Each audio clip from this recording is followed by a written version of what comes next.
আসসালামু আলাইকুম স্যার। হ্যাঁ, দেখা যাচ্ছে। হ্যাঁ, ভালো আছি। শোনা যাচ্ছে ঠিক মতো? জি স্যার। দেখা যাচ্ছে কোনো সমস্যা? না স্যার, সমস্যা নেই। আমার ডেস্কটপটা আবার নষ্ট হয়ে গেছে, ঠিক করতে হবে। আজকে ল্যাপটপে গেছি ক্লাস। জি স্যার।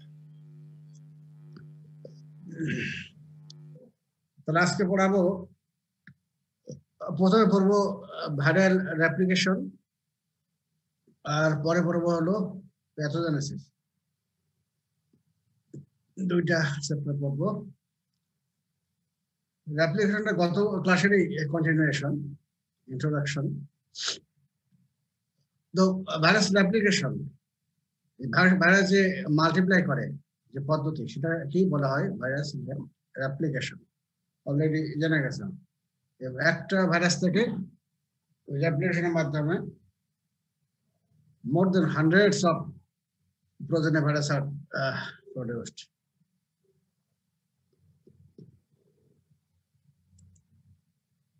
এখন এই ভাইরাস রেপ্লিকেশন বা এই গ্রোথ সাইকেল, এটাকে আমরা তিনটা ফেজে ভাগ করব। একটা হলো আর্লি ইভেন্টস, তারপরে আমার হিস্ট্রি আসছে, তারপরে মিডল ইভেন্টস এবং লেট ইভেন্টস। আর্লি, মিডল এবং লেট। আর্লি ইভেন্ট এর মধ্যে আবার তিনটা স্টেপ আছে। একটা হলো যে অ্যাটাচমেন্ট টু সেল, মানে host cell, the penetration of the cell এবং আনকোটিং অফ ভাইরাস জেনোম। তাহলে প্রথম কি করবে? হোস্ট সেলের সঙ্গে ভাইরাস একটা আমাদের বডিতে প্রবেশ করলো। না রে বাবা রে, বাড়ি কত আমাদের বডিতে প্রবেশ করলো, করার পরে আমাদের সেল আছে আছে এর কিছু রিসেপ্টর আছে, এর সঙ্গে বাইন্ড করবে। এটা হলো অ্যাটাচমেন্ট। আর পেনিট্রেশন হলো যে এরা সেলের অ্যাটাচমেন্ট করার পরে সেলের ভিতরে প্রবেশ করবে। কিছু প্রসেস আছে, সেগুলো আমরা আলোচনা করবো। তারপরে এই যে ভাইরাসটা প্রবেশ করলো, করার পরে সেখান থেকে আনকোডিং মনে হলো শুধু ভাইরাল জেনোম, মানে নিউক্লিক অ্যাসিড, আরএনএ বা ডিএনএ, এটাই শুধু সেলের ভিতরে রিলিজ হবে। এটাকে বলা হচ্ছে আনকোডিং। তাহলে আমরা এখন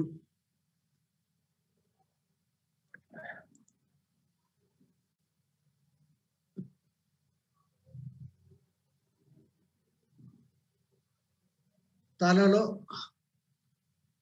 অ্যাটাচমেন্ট, আরেকটা হলো অ্যাডজাপশন। কাকে বলো? Virus binds with specific receptor on the host cell membrane. আমাদের হোস্ট সেল মেমব্রেন একসঙ্গে কিছু রিসেপ্টর আছে, একসঙ্গে বাইন্ড করবে।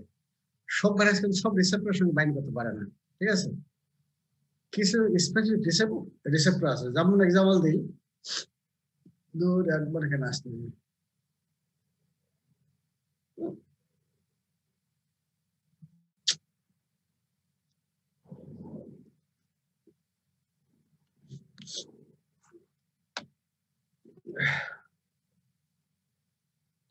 এত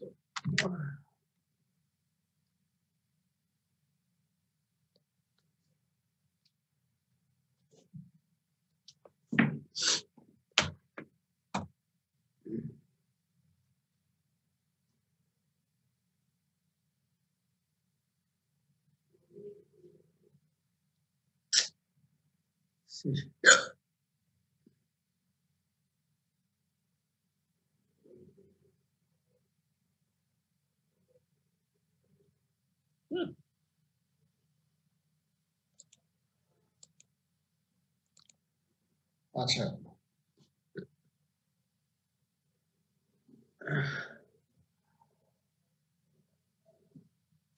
আশ্চর্যের কথা। আর্লি ইভেন্ট গেল, তাই তো? তারপর হলো মিডল ইভেন্টস। মিডল ইভেন্টস এর মধ্যে কতটা স্টেপ আছে? Early transcription, early translation, viral genome replication, late transcription এবং লেট ট্রান্সলেশন। লেট ইভেন্টস এর মধ্যে পড়ে হলো প্রোজেনি ভাইরাস অ্যাসেম্বলি এবং release of progeny virus from the sell.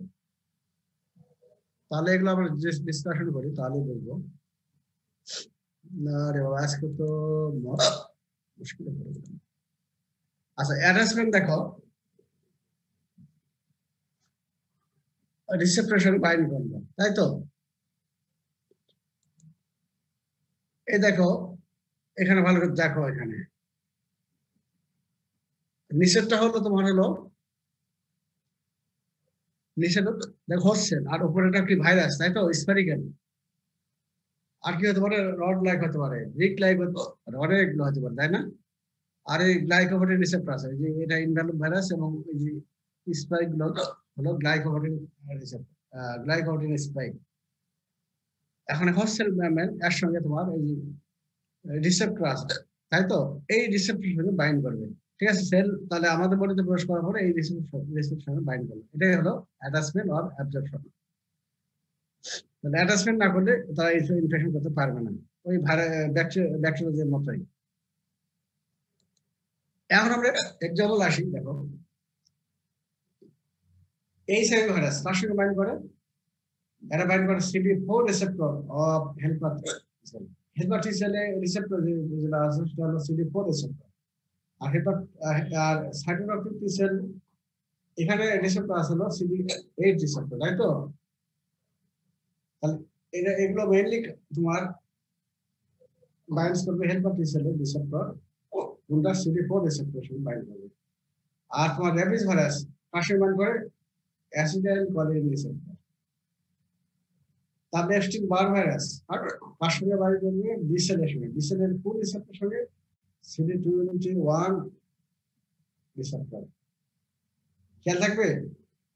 Helper টি সেলের CD4 রিসেপ্টর সঙ্গে বাইন্ড করবে এইচআইভি, আর র্যাবিস বাইন্ড করবে এই অ্যাসিডাইল কোলিন রিসেপ্টর সঙ্গে, আর এস্টিক বার ভাইরাস বাইন্ড করবে CD21 receptor of B cell.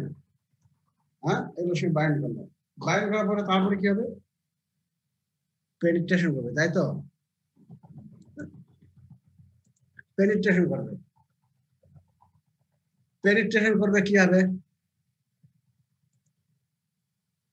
Penetration অনেকগুলো আছে, যেমন হলো ইন কেস অফ ইনভেলপ ভাইরাসকে একবার ভাবে পেনিট্রেট করে, তারপরে তোমার নন ইনভেলপ ভাইরাস এগুলো একভাবে তোমার পেনিট্রেট করে। আরো অনেক পদ্ধতি আছে, যেমন প্রথম জানি নাকি ইনভেলপ ভাইরাস, এরা করবে কি? ইনভেলপ ভাইরাসের তোমার সার্ফেস লেয়ারটা কি আছে? কাভারিং লেয়ার, ইনভেলপ, তাই তো? এই ইনভেলপটা কি করবে? আমাদের হোস্টেল মেমব্রেন এর সঙ্গে ফিউশন করে, ঠিক আছে? ঠিক আছে, ফিউশন করলো এবং নিউক্লিওপ্লাস্টিকটা আলাদা বডিতে প্রবেশ করলো। ওটা ভাইরাস প্রবেশ করলো না, ঠিক আছে? এটাকে বলা হয় মেমব্রেন ফিউশন।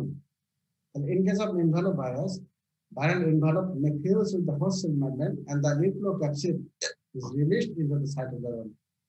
এটাকে বলা হয় মেমব্রেন ফিউশন, ঠিক আছে? তো গোটা ভাইরাস প্রবেশ করলো, তাহলে ইনভেলপ ভাইরাসের যে বাইরের লেপটা হলো ইনভেলপটা ফিউজ করতেছে কার সঙ্গে? হোস্ট সেল মেমব্রেন ফিউশন করতেছে করে নিউক্লিওক্যাপসিড। তার ভিতরে কি আছে? নিউক্লিক অ্যাসিড এবং ক্যাপসিড, দুটা মিলে বলা আছে নিউক্লিওক্যাপসিড, তাই তো? দুটাই তোমার হোস্ট সেল সার্টিফিকেট বলে তারা প্রকাশ করলো। তারপরে নন ইনভেলপ ভাইরাস, এটা কি করে? রিসেপ্টরের সঙ্গে বাইন্ড করে ওটাকে মই আকারে প্রকাশ করে, ঠিক আছে? এই রিসেপ্টরের মাধ্যমে তারা প্রকাশ করতেছে, এটাকে বলা হয় রিসেপ্টর মেডিয়েটেড এন্ডোসাইটোসিস। এখন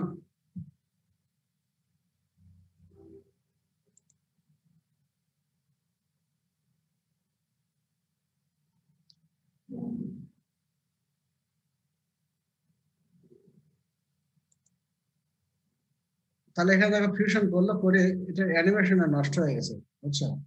এটাকে অ্যানিমেট করা হয়েছিল, ডাইরেক্ট কিভাবে প্রবেশ করতেছে এটা কিন্তু ছিল এখানে, কিন্তু এই অ্যানিমেশনটা নষ্ট হয়ে গেছে, অথবা এটা সাপোর্ট করতেছে না। এটা হলো যে এটা করা হয়েছিল তোমার হলো আগের যে ভার্সন কম্পিউটারে, সেই ভার্সনে করা ছিল তো। এখন এগুলো হয়তো তোমার যে নতুন ভার্সন আসে এই ভার্সনটা সাপোর্ট করতেছে না, তো এটাও হয়তো হতে পারে যে কিভাবে সুন্দর করে ইয়ে করে।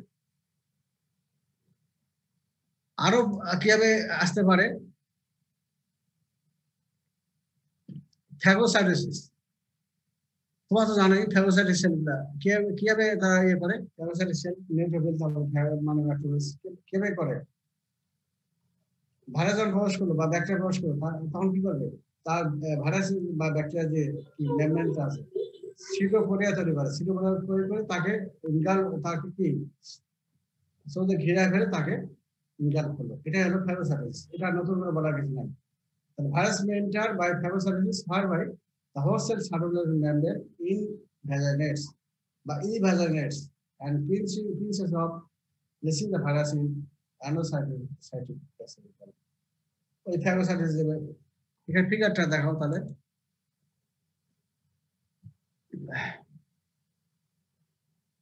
ঠিক আছে,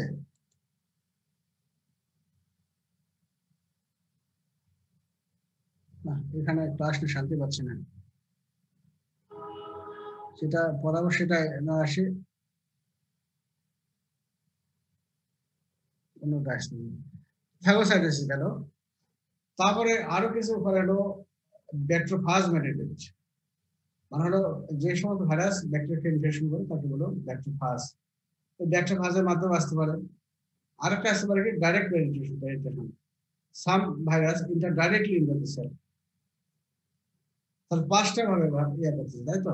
একটা হলো তোমার হলো ইনভলভ ভাইরাস, বলতে হলো মেমব্রেন ফিউশন, তাহলে ভাইরাসের মেমব্রেন তার সঙ্গে তার এটা কি সেলুলার কি ফিউশন হচ্ছে যার ফলে নিউক্লিওপ্লাস্টিকটা আর বডিতে প্রবেশ করতেছে।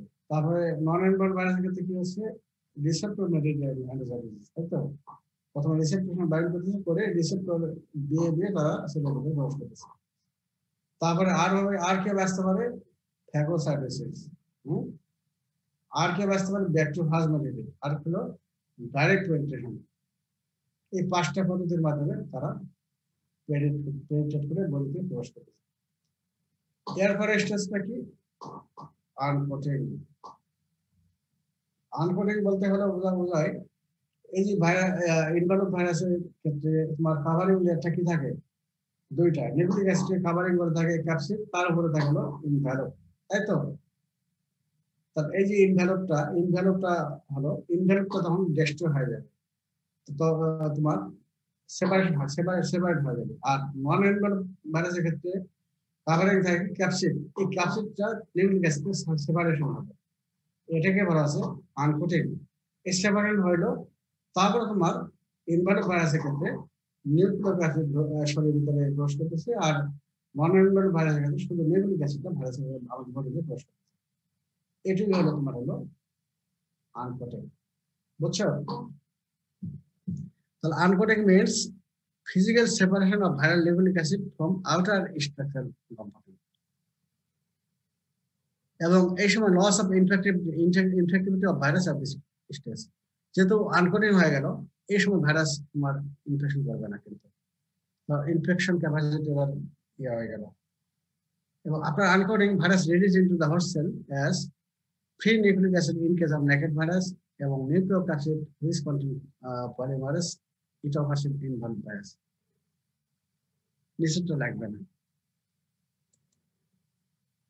এটাই সবগুলোই দেখাচ্ছে। প্রথমে হলো অ্যাটাচমেন্ট, এই যে হোস্ট সেল রিসেপ্টর বাইন্ড করলো অ্যাটাচমেন্ট। তারপরে তোমার হলো পেনিট্রেশন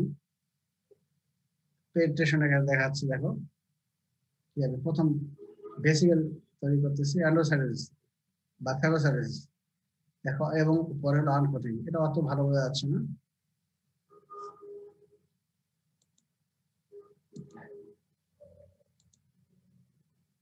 তাহলে হলো এই হলো আর্লি ইভেন্ট গেল।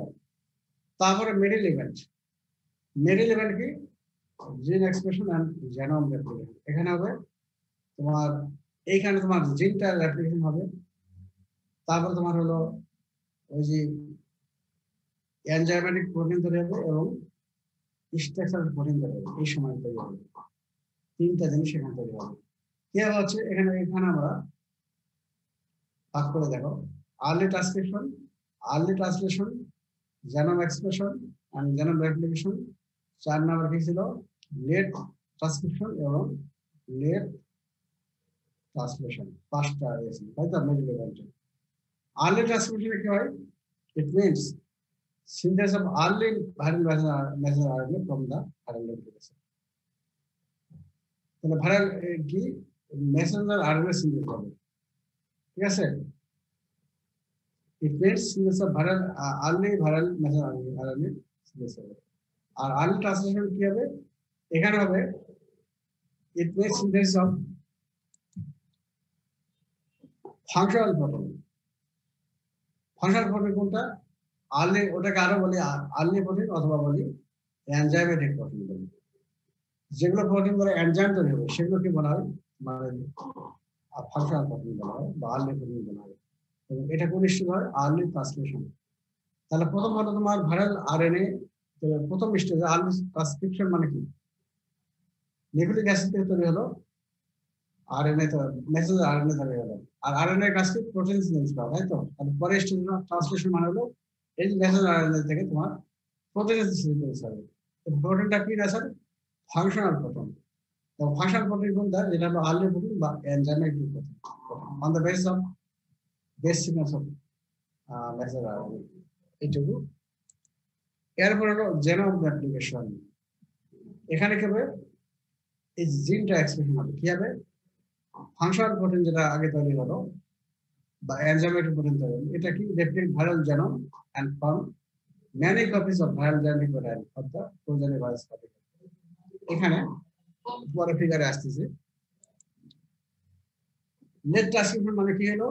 এখানে তোমার মেসেঞ্জার আরএনএ হবে, এটাকে বলা হয় নেট মেসেঞ্জার আরএনএ সিনথেসিস। আর messenger RNA synthesis, messenger RNA plus হলো কি? প্রোটিন সিনথেসিস করা। এখানে হবে কি? পরের স্টেজে নেট ট্রান্সলেশন। এখানে হবে প্রোটিন তৈরি। কোনটা? এখানে হবে স্ট্রাকচারাল প্রোটিন হবে। আর্লি ট্রান্সলেশনের মাধ্যমে তোমার হলো ফাংশনাল প্রোটিন তৈরি হলো অথবা এনজাইমেটিক প্রোটিন তৈরি হলো। আর লেট ট্রান্সলেশন হলো কি? স্ট্রাকচারাল প্রোটিন তৈরি হলো, ঠিক আছে? স্ট্রাকচারাল প্রোটিন বলতে কোনটা বোঝায়? এই ক্যাপসিড প্রোটিন, তারপর তোমার হলো ইনভার্ট প্রোটিন, এগুলো তৈরি হবে। এগুলো হলো তোমার স্ট্রাকচারাল প্রোটিন, ঠিক আছে নাকি? সেদিন ক্লাসটা হলো গেছে, এগুলো হবে। কি খুব কঠিন লাগতেছে? আর লেট ইভেন্টস কি হবে? অ্যাসেম্বল মানে হলো এক জায়গায় জড়ো হবে। এই যে এতক্ষণ তোমার হলো এই যে তোমার জেনোম তৈরি হলো, তারপর ক্যাপসিড প্রোটিন তৈরি হলো, ম্যাট্রিক প্রোটিন যেগুলো তৈরি হলো, এগুলো তোমার এক জায়গায় জড়ো হয়ে তোমার তৈরি হবে প্রোটিনে ভাইরাস। এটা কি হলো? Assembly. Newly synthesis viral genome, capsid protein and matrix protein. এরপর এরকম কেন হচ্ছে?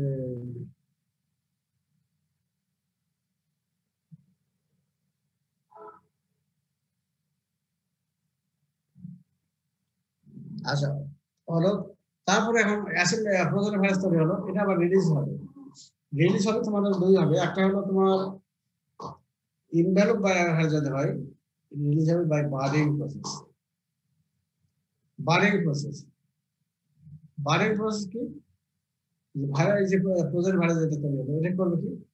Virus pushes host membrane and during the process it is surrounded by cell membrane and foreign membrane. মানে হলো কি? যে ভাইরাস আমাদের হোস্ট সেলে প্রোটিন ভাইরাস তৈরি হলো, এটা এমন তেমন করবে কি? যে সেলের মধ্যে তৈরি হলো সেই সেলের যে সাইটোপ্লাজম আছে ওকে পুশিং করবে, বারবার চাপ দিলে হবে কি? ওই জিনিসটা কি ওখানে কি হবে? ওটা আস্তে দুর্বল হয়ে যাবে, তাই না? ওই সেল মেমব্রেনটা দুর্বল হয়ে যাবে। দুর্বল হলে কি হবে? ওটাকে ভেঙে সে নিজের গায়ে সে পেঁচায় দেবে, মানে একটা পোশাক তৈরি করবে সে, ঠিক আছে? এটাকে বলা হয় বার্ডিং। আর নন ইনভ্যালভ ভাইরাস কি হবে? এটা বার্ডিং এর মাধ্যমে হবে না, এটা করবে কি? ডাইরেক্ট যে সেলে তোমার রেপ্লিকেট করলো সেই সেলটাকে ডাইসিস করে দিয়ে ডাইরেক্ট ভেঙে দেবে আর বের হয়ে চলে আসবে। এটাই তোমার হলো রেপ্লিকেশন। কি কঠিন মনে হলো? খুব কঠিন না? না স্যার, মিল আছে স্যার ইয়ার সাথে, আগের পড়ার সাথে অনেকটা। না এখন যে আগের নতুন যারা তারা কি বলে? তুমি তো পুরাতন না, আগের যারা কি বলে ওরা? রাফি খুব কঠিন হলো? কঠিন কিছু না। হ্যাঁ, রাফি কি রাফি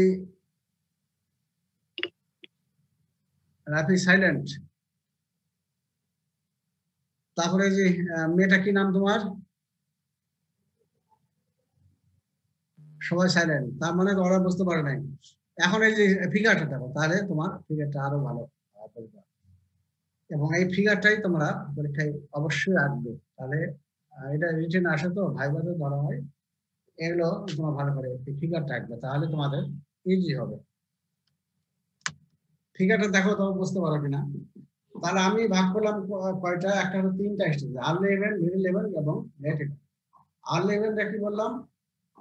অ্যাটাচমেন্ট, তারপর হলো পেনিট্রেশন, তারপর হলো আনকটিং, 3টা, তাই তো? এখন এখানে দেখো, এইখানে এখন দেখো অ্যাটাচমেন্ট করলো তার সঙ্গে, এই দেখো এই যে এই যে এটা হলো ভাইরাস, তাই তো? আর এই যে সম্পূর্ণ এটা হলো হোস্ট সেল। সম্পূর্ণ এই যে তোমার আয়তক্ষেত্র যেটা আছে, এটা হোস্ট সেল, তাই তো? এখন এই এটা হোস্ট সেল মনে করো। এখন এই ভাইরাস এটা অ্যাটাচমেন্ট করবে কার সঙ্গে? Host cell sir. Specific host সেলে স্পেসিফিক রিসেপ্টর আছে। যেমন তোমার হলো রেবিস ভাইরাস কার সঙ্গে বাইন্ড করবে? অ্যাসিডাইল কলিন রিসেপ্টর। তারপরে এইচআইভি কার সঙ্গে বাইন্ড করবে?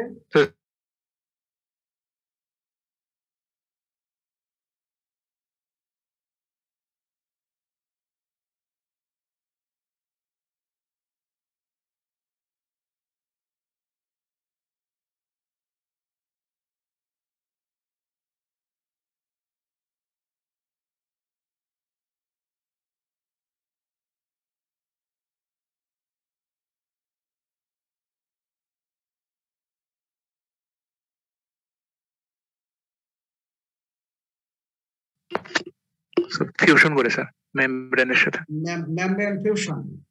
তাহলে মেমব্রেন ফিউশন এখানে কি হলো? তাদের যে লেয়ারটা, আউটার লেয়ার, এটা হলো ইনভেলপ। ইনভেলপটা কি করবে? এই সেল মেমব্রেনের সঙ্গে ফিউশন করবে, একসঙ্গে জড়ো হবে।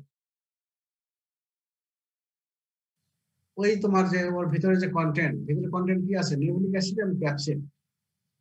নিউক্লিক অ্যাসিড এবং ক্যাপসিড দুটা মিলে নিউক্লিও ক্যাপসিড। এই নিউক্লিও ক্যাপসিডটা আমাদের হোস্ট সেলের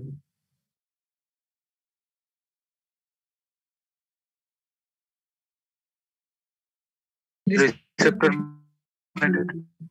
এই রিসেপ্টর সঙ্গে বাইন্ড করলো। এই রিসেপ্টরকে তারা মই আকারে ব্যবহার করে, মই এই রিসেপ্টরের মাধ্যমে তারা ডাইরেক্ট তারা তোমার সেলের ভিতরে প্রবেশ করবে।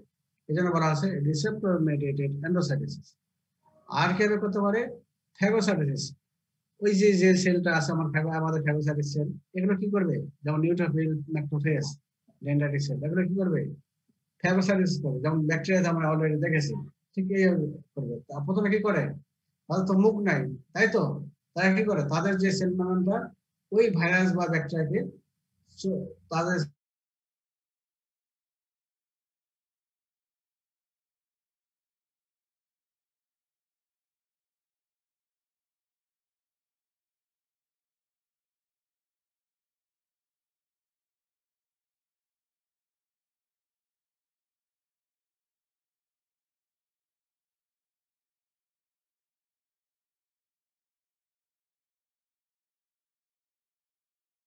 অ্যাসিডটা সেবাহীন হয়ে গেল, হয় শুধু শুধু নিউক্লিক অ্যাসিডটা তারা বইতে প্রবেশ করলো।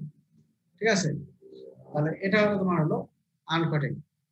তাহলে এখানে দেখো তো, এই যে আরএনএ বা ডিএনএ চলে আসলো, এখানে ডিএনএ অথবা আরএনএ চলে আসলো। নোট করো, আনকোডিং এর পরে ডিএনএ আরএনএ বডিতে প্রবেশ করলো। এটুকু বুঝছো তো নাকি? না বুঝলে আবার বলো।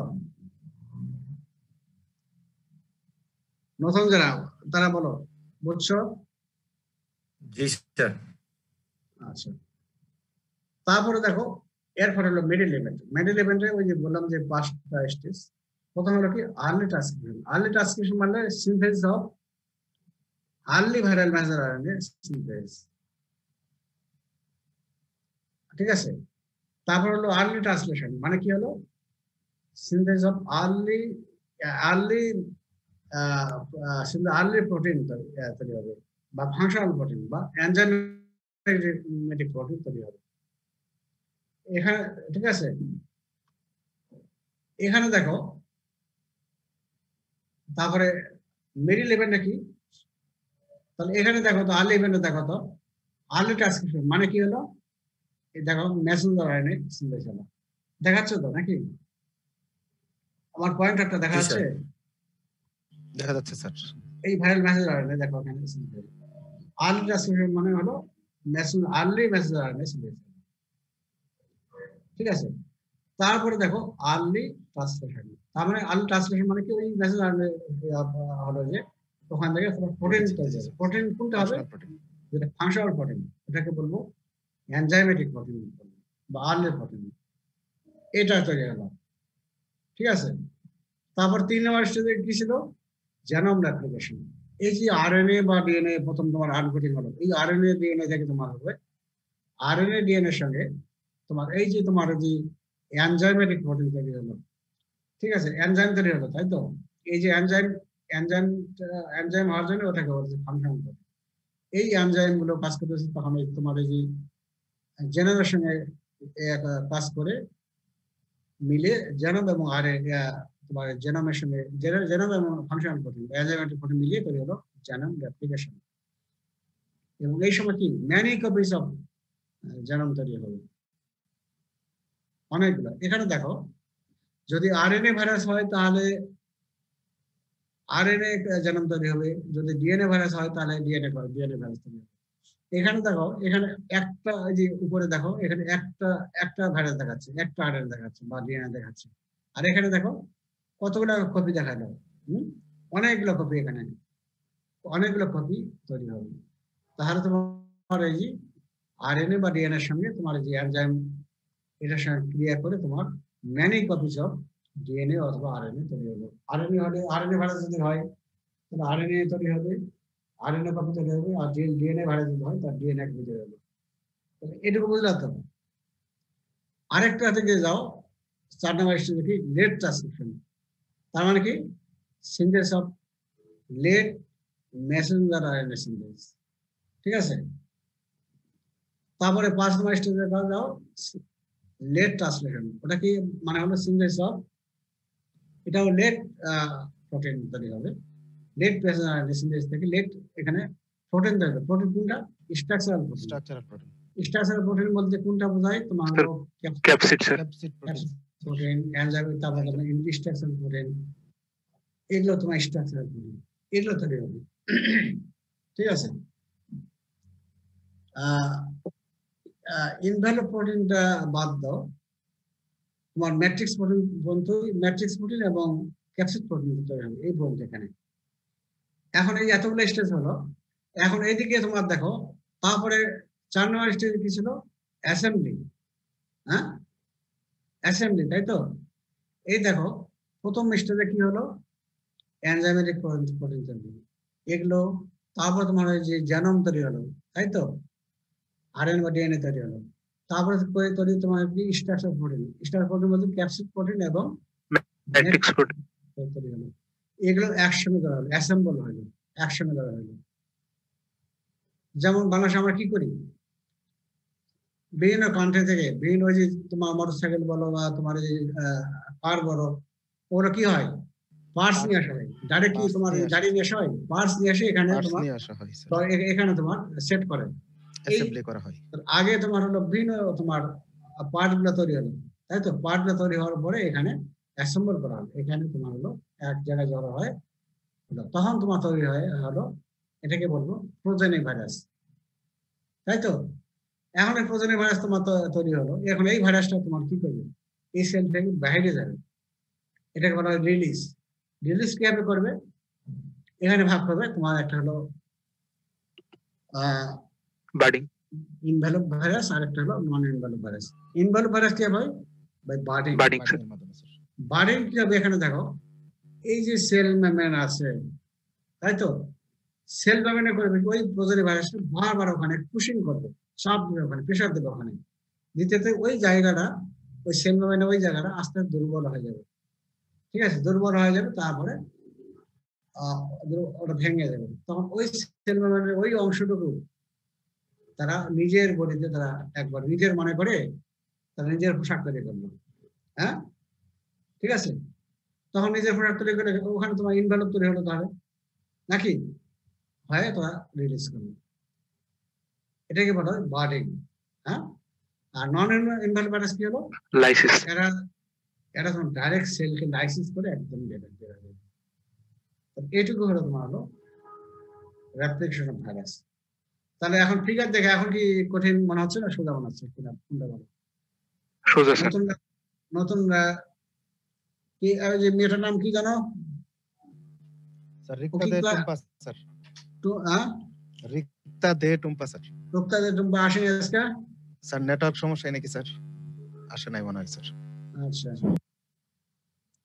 তাহলে তোমাদের এই যে এই হলো তোমার হলো সিনথেসিস, ঠিক আছে? তাহলে এটা ভালো করে পড়বা, ঠিক আছে? আর যারা তোমার ওই যে দিগ্গজ, যারা হলো তোমার দিগ্গজ, এবার দেখা যাচ্ছে, দেখো তো।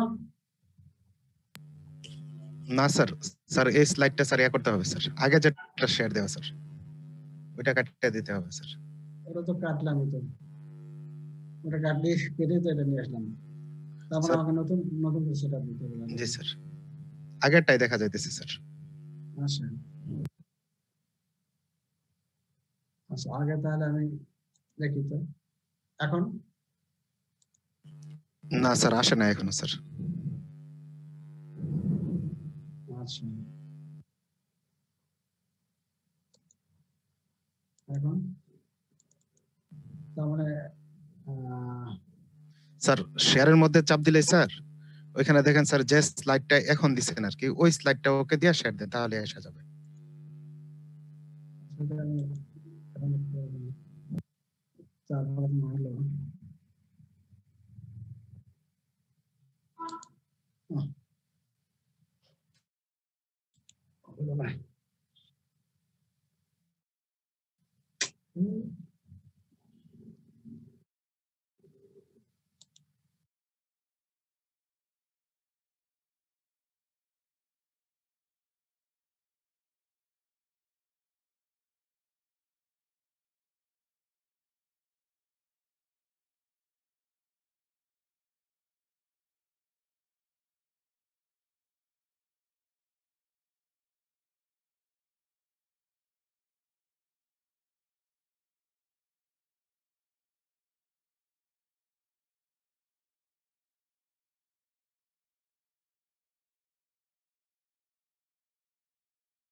এখন দেখা যায়?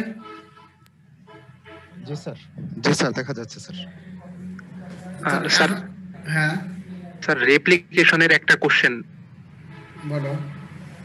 স্যার আমরা জানি যে ডিএনএ ভাইরাসের রেপ্লিকেশন হয় নিউক্লিয়াসে, আর আরএনএ ভাইরাসের সাইটোপ্লাজমে। তো স্যার এই যে আমাদের যে ট্রান্সক্রিপশন মানে তো নিউক্লিক অ্যাসিড থেকে এমআরএনএ তৈরি। তো আরএনএ ভাইরাসের ক্ষেত্রে ভাইরাল আরএনএ থেকে এমআরএনএ তৈরি হবে। স্যার এই ট্রান্সক্রিপশন তো স্যার নিউক্লিয়াসে হয়, তাহলে কি আরএনএ স্যার আরএনএ ভাইরাসের ক্ষেত্রে বইতে দেয়া যে আরএনএ ভাইরাসের রেপ্লিকেশন স্যার সাইটোপ্লাজমে হয়? হ্যাঁ, সেটাই হয়তো। কিন্তু স্যার ট্রান্সক্রিপশন তো মানে নিউক্লিক অ্যাসিড থেকে এমআরএনএ তৈরি, এটার জন্য কি স্যার লাগবে না, মানে ব্যাকটেরিয়া মানে হোস্ট সেল ডিএনএ লাগবে না? আর হোস্ট সেল ডিএনএ তো নিউক্লিয়াসে থাকে স্যার। ওটা তো তোমার হস্টেলের মধ্যেই সবকিছু আছে। হস্টেলের মধ্যে কি আছে? আরএনএ আছে, তোমার কি হস্টেলের মধ্যে তোমার সাইটোপ্লাজম আছে, তোমার নিউক্লিয়াস সবই আছে না? সবই তো আছে। মানে আমি বলছি যে স্যার ট্রান্সক্রিপশনের জন্য তাহলে তো ওকে কি নিউক্লিয়াসে যা লাগছে আরএনএ ভাইরাসকে?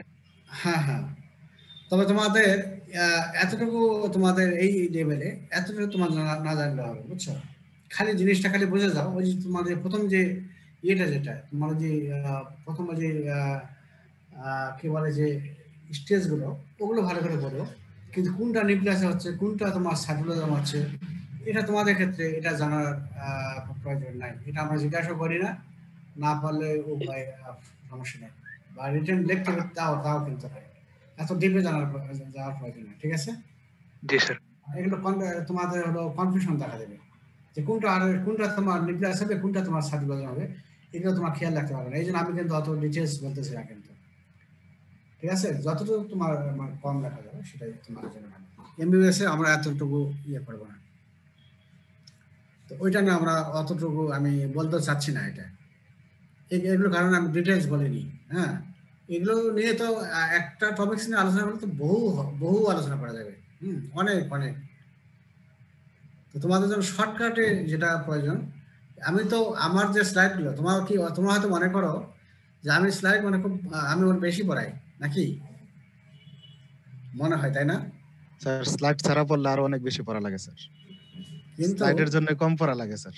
কিন্তু এই যে তোমার রিটেন কোশ্চেন যখন সলভ করতে যাবে না, তখন দেখবা যে আমার মানে ক্লাসটা বেশি পড়াচ্ছি না কম পড়াচ্ছি, তখন তোমরা বুঝবা। কিন্তু আমি এই জন্য তো বলি তোমরা এখন থেকে রিটেন কোশ্চেন তোমরা সলভ করো, ঠিক আছে? তাহলে তোমাদের ভবিষ্যতে সুবিধা হবে। এটা তোমার এখন আমি তোমাদেরকে এখন মুখস্থ করতে বলি না, এখন তোমাদেরকে বলি তোমরা শুধু খালি বুঝে যাও, বুঝে ভালো করে বুঝে যাও। একটা হলো বুঝবা কোনটা, একটা হলো তোমার ক্লাসের আগেই বুঝবা, ক্লাসের আগের দিন রাতে একটু বুঝবা দেখবা, তারপর ক্লাসে তো বুঝলাই,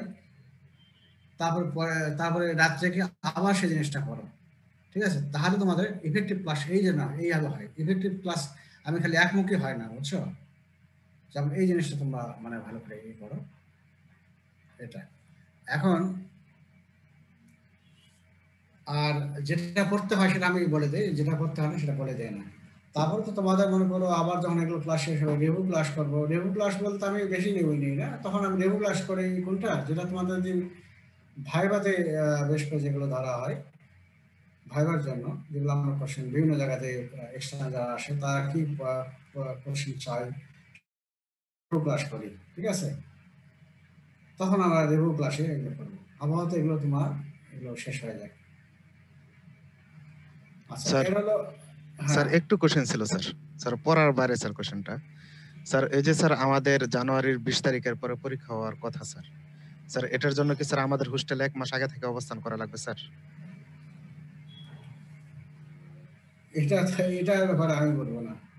এটা আবার যেহেতু প্রিন্সিপাল আছেন, এটা উনি দেখবেন। মানে স্যার অনেক মেডিকেল কলেজে দেখলাম স্যার এরকম নোটিশ দিতেছে তো স্যার থাকার জন্য, কিন্তু আমাদের এরকম কোনো কিছু দেওয়া হয় নাই আর কি এখনো। আরে অত কি কাগজে কলমে তোমার হবে নাকি? এই সময় কাগজে কলমে কেউ কি রিস্ক নেবে নাকি?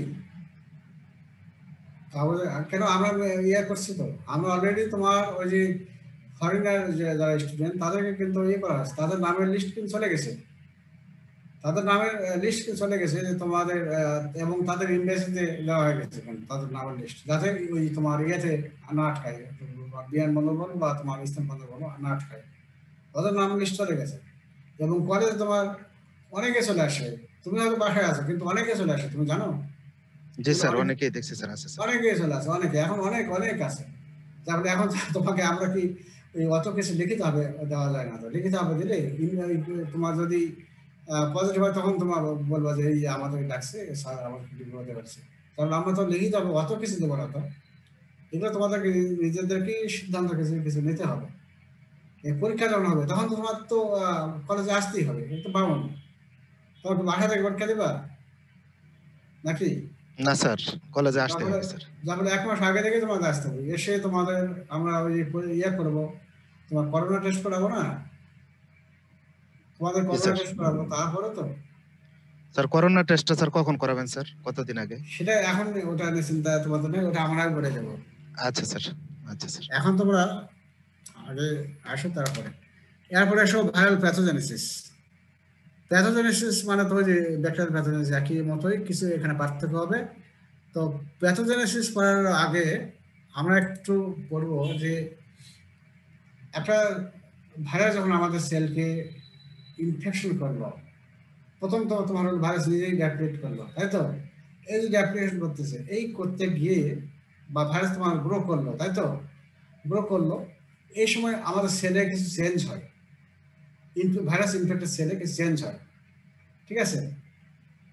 এই চেঞ্জগুলো কি কি হয়, এই জিনিসগুলো নিয়ে আমরা আলোচনা করবো। ওটাকে আমরা এক্সপ্রেস করবো effect of viral infection on our cell, অথবা অর্থাৎ cellular response to viral infected cells. পরীক্ষায় কিন্তু এইভাবে পরীক্ষায় রিটেনে আসে, ভাইভাতে দেওয়া হয়, ঠিক আছে? এখন দেখো কি কি হয়। একটা হলো সাইটোপ্যাথিক ইফেক্ট, সাইটোপ্যাথিক ইফেক্ট হয়। তারপর আরো আমি অত আজকে কম্পিউটার একটু সমস্যা আছে, আমি অত যাচ্ছি না। প্রথমত সাইটোপ্যাথিক ইফেক্ট মানে হলো ওই যে সেলকে ইনফেক্ট করলো ওই সেলেরই কিছু চেঞ্জ হবে, তার মরফোলজি চেঞ্জ হবে। সাইটোপ্যাথিক ইফেক্টটা কাকে বলে? It is change in the appearance of the virus infected cells. তার সোজা তার যে অ্যাপিয়ারেন্স ভাইরাসের ইনফেক্টেড যে সেল, নর্মাল সেল যে সেল, এটার অ্যাপিয়ারেন্স চেঞ্জ হবে। কি চেঞ্জ হবে? একটা মরফোলজি চেঞ্জ হয়, নিউক্লিয়ার চেঞ্জ হয়, তারপরে তোমার কিছু ইনক্লুশন বডি ফরমেশন হয়, এগুলো হয়। যেমন দেখো মরফোলজি চেঞ্জ হয়। নর্মাল সেল কি, সেলের যে নর্মাল স্ট্রাকচার এটা নষ্ট হয়ে যায়, তার যে হাড় গোড় সাইটোস্কেলেটন তার হাড় গোড় তার একবার ডিসরাপ্ট হয়ে যাবে, ভেঙে যাবে।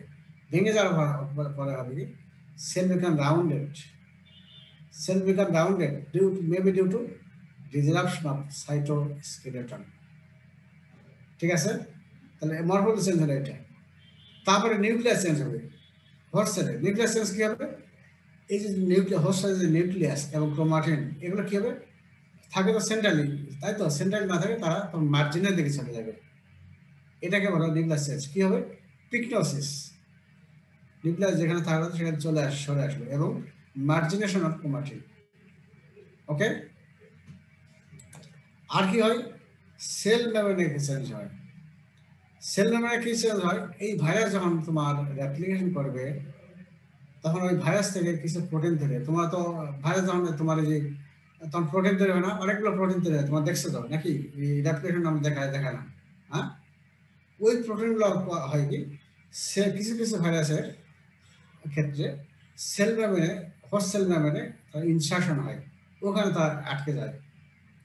আটকে গেলে হবে কি, আশেপাশে যতগুলো সেল তোমার ইনফেক্টেড করলো সবগুলো সেল তোমার একসঙ্গে লেগে যায় ওই ভাইরাল প্রোটিনের জন্য, ঠিক আছে?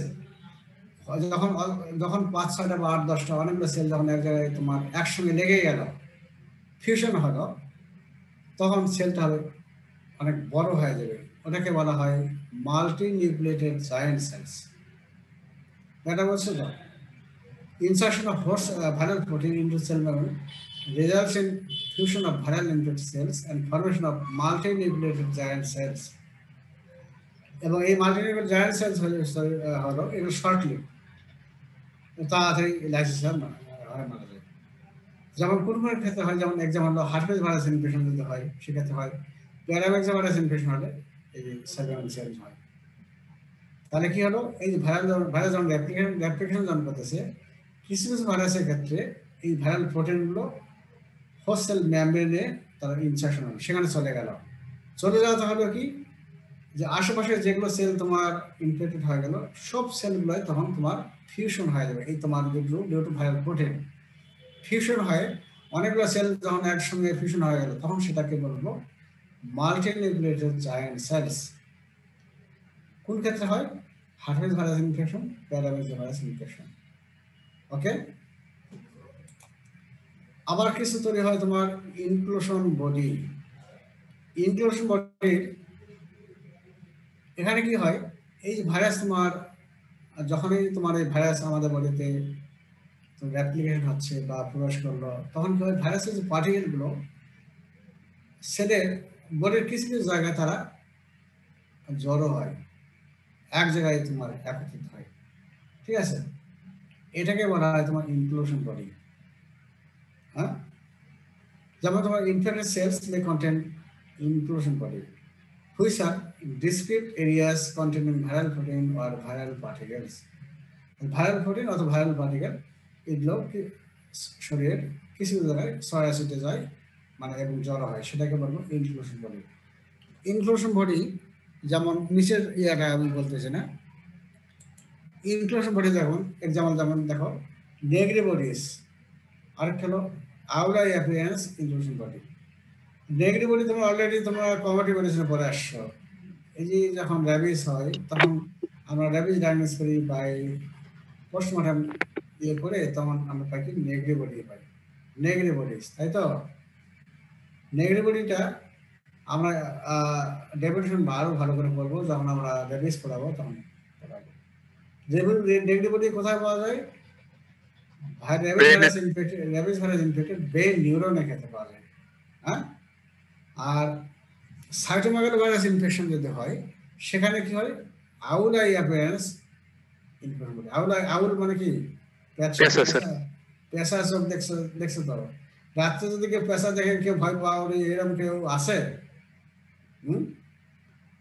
এরকম কেউ আছে পেশাকে দেখে ভয় পায় না? হ্যাঁ, কি আছে কেউ? স্যার রাতে তো দেখাই যায় না স্যার পেশা, এখন দেখা যায় না, কি বলো? তার তো রাত্রে তোমার বের হওয়া না, তাহলে কত রাত্রে পেশা দেখা যায়?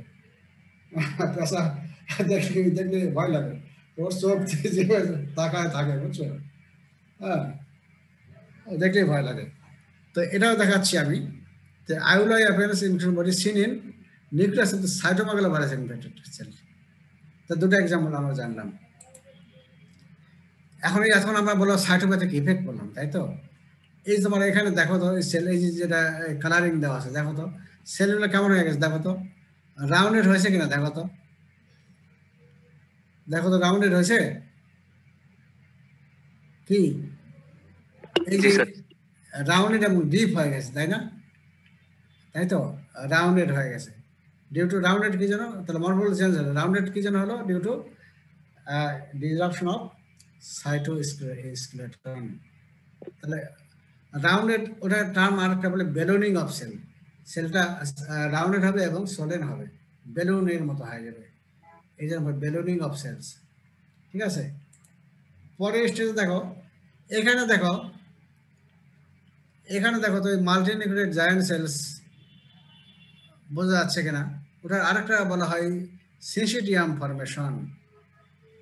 এখানে দেখো তো এই যে কতগুলো সেল দেখো, জায়ান্ট সেল কি হয়?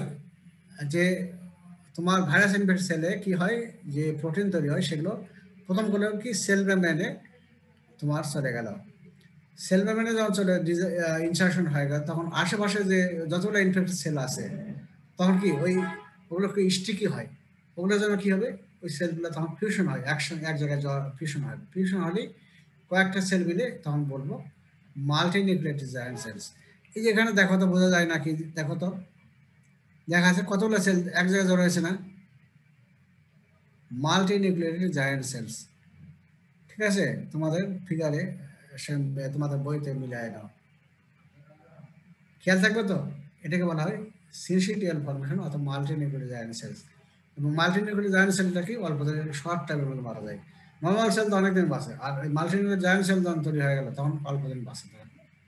এবং মাল্টিনিউক্লিয়েটেড জায়ান্ট সেল কোন ক্ষেত্রে তৈরি হয় সেটা অলরেডি আমি বলেছি।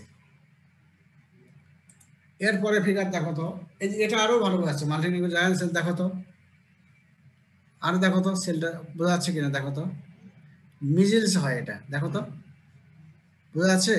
এই সেল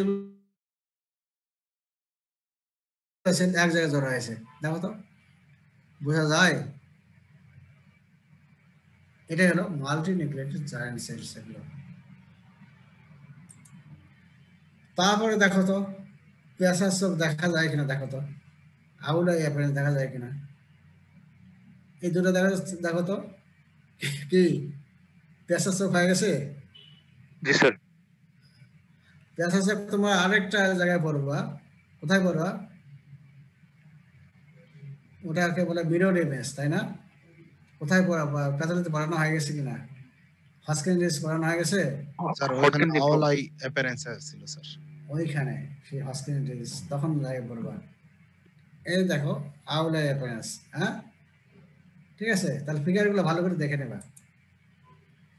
তারপরে দেখো, তাহলে একেবারে বললাম যে সাইটোপ্যাথিক ইফেক্ট। সাইটোপ্যাথিক ইফেক্ট কয়টা তৈরি হলো? একটা হলো তোমার হলো প্রথম মরফোলজি চেঞ্জ হলো, কি হলো? Cell become rounded, it is called ballooning of cell. হ্যাঁ, কি যেন হচ্ছে due to disruption of cytoskeleton. তারপরে পরে কি হবে কি পিকনোসিস তোমার কি নিউক্লিয়ার চেঞ্জ হবে। নিউক্লিয়ার চেঞ্জ কি হচ্ছে মার্জিনেশন। পিকনোসিস মানে কি সেন্টারে না থাকে মার্জিনে চলে আসতেছে এবং ক্রোমাটিন বডিগুলো মার্জিনে চলে আসতেছে। এটা হলো নিউক্লিয়ার চেঞ্জ। তারপরে কি আছে তোমার multi nuclear cell membrane change হচ্ছে। সেল মেমব্রেন চেঞ্জ কি হচ্ছে তোমার হলো এই যে ভাইরাল যে প্রোটিন তৈরি হচ্ছে এগুলো সেল মেমব্রেনে ইনসার্শন হচ্ছে, যা ফলে আশেপাশে সেলগুলো ফিউশন হয়ে তৈরি হচ্ছে মাল্টি নিউক্লিয়েটেড জায়ান্ট সেলস। তারপরে তোমার হলো কি ইনক্লুশন বডি ফরমেশন হলো। এখানে কি হলো ভাইরাস পার্টিকেলগুলো আমাদের বডির নির্দিষ্ট কিছু জায়গায় তারা এক জায়গায় জড়ো হয়, সেগুলোকে বলতেছি ইনক্লুশন বডি। যেমন নেগরি বডি তোমার হয় কোথায় র্যাবিসে ব্রেন ইনফেক্ট ব্রেন নিউরনে হয়। আর সাইটোমেটাভাইরাস ইনফেকশন কোথায় আউলা অ্যাপিয়ারেন্স হয় নিউক্লিয়াসে হয়। তাহলে এই হলো সাইটোমেটাভাইরাস ইনফেকশন হলো কিন্তু ঠিক আছে, খেয়াল থাকবে তো। 2 নম্বর হলো malignant transformation. Malignant virus infection হলো তখন তোমার ভাইরাস ইনফেকশন হয়তো ভালো হয়ে গেল, বা ক্রনিক ইনফেকশন হয়। কিছু ভাইরাস হয় ক্রনিক ইনফেকশন হয়, ক্রনিক ইনফেকশন থেকে তখন পরে হয় কার্সিনোমা হয়। যেমন তোমার হলো hepatitis B virus infection, hepatitis C virus infection, hepatitis B virus infection কি হয় প্রথম তোমার হলো অ্যাকট ভাইরাস হয়, তাই তো ভাইরাল ইনফেকশন, তারপর ক্রনিক ভাইরাল ইনফেকশন হয়। এখান থেকে তোমার তৈরি হয় তোমার হলো পরের দিকে তোমার হলো সিরোসিস হয়, তারপরে তোমার হলো হ্যাপাটাইটিস কার্সিনোমা হয় না। তারপরে হ্যাপাটাইটিস তারপরে হ্যাপাটাইটিস সি ভাইরাস এই ক্ষেত্রেও কিন্তু তোমার তৈরি হয় তোমার হ্যাপাটাইটিস হ্যাপাটোটপিক কার্সিনোমা হয়, তাই তো। এফস্টিন বার ভাইরাস এখানে তোমার কার্সিনোমা তৈরি হয়, কি হয় বার্কেট লিম্ফোমা তৈরি হয়। তারপরে বার্কেট লিম্ফোমা তৈরি হয়, আরো কি তোমার হলো ক্যাপোসিস সার্কোমা এগুলো হয়। কিন্তু যখন আমরা করবো এগুলো তখন জানবো। হিউম্যান প্যাপিলোমা ভাইরাস কি করে জেনিটাল আর্ট আর ওয়ার্ড করে, ওয়ার্ডের পরে আবার তোমার সার্ভাইকাল কার্সিনোমা মেইন ওইটাই। তারপরে human T sell leukaemia virus 1 এইটা, এগুলো তোমার এক্সাম্পল। তারপরে পরে এসো সাইটোসাইডাল ইফেক্ট, ওটা পরে দিচ্ছি আজকে দেবো।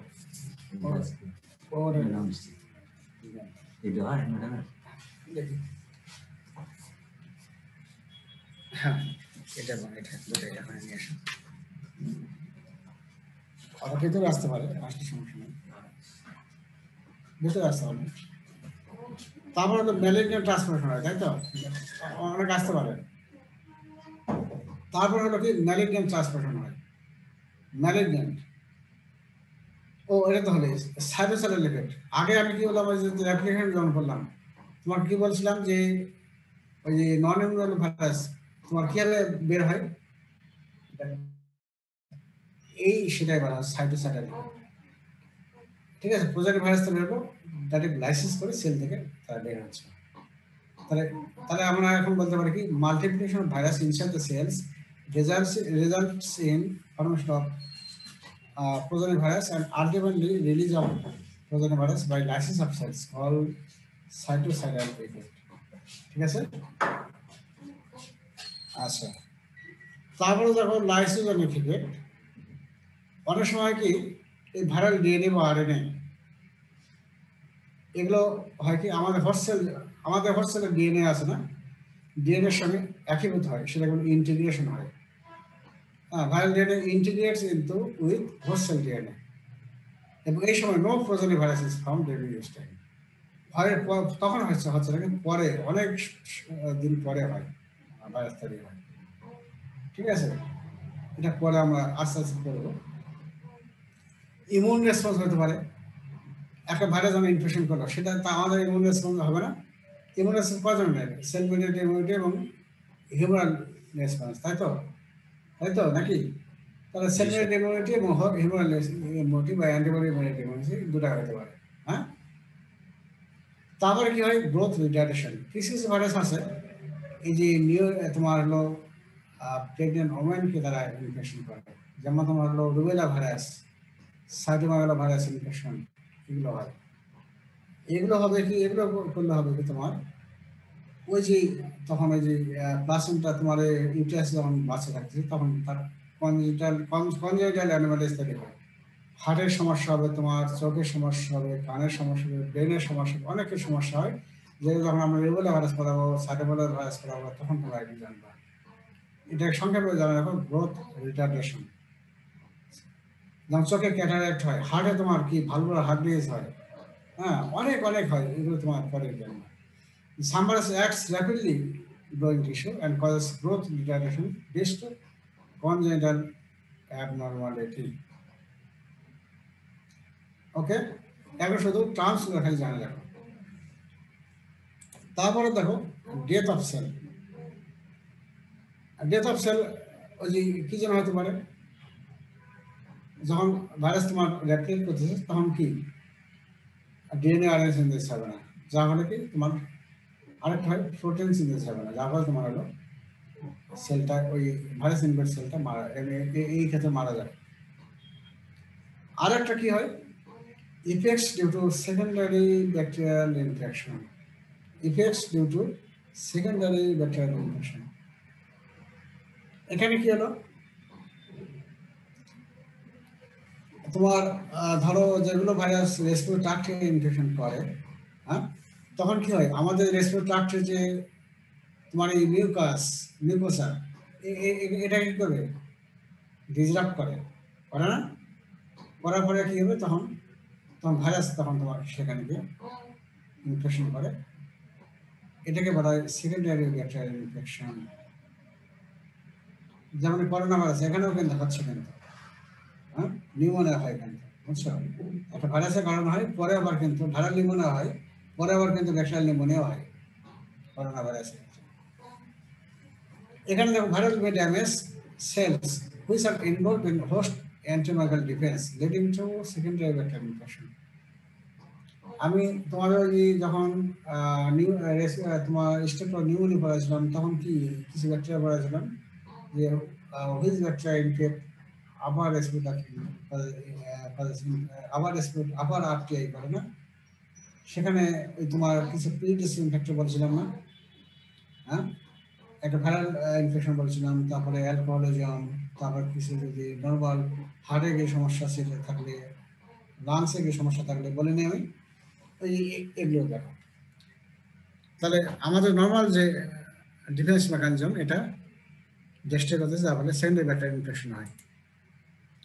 যেমন দেখো viral damage to respiratory epithelium due to influenza virus predisposed to subsequent development of pneumonia by Staphylococcus pneumoniae and Haemophilus influenzae. অন্য ব্যাকটেরিয়া ইনফেকশন করতে পারে।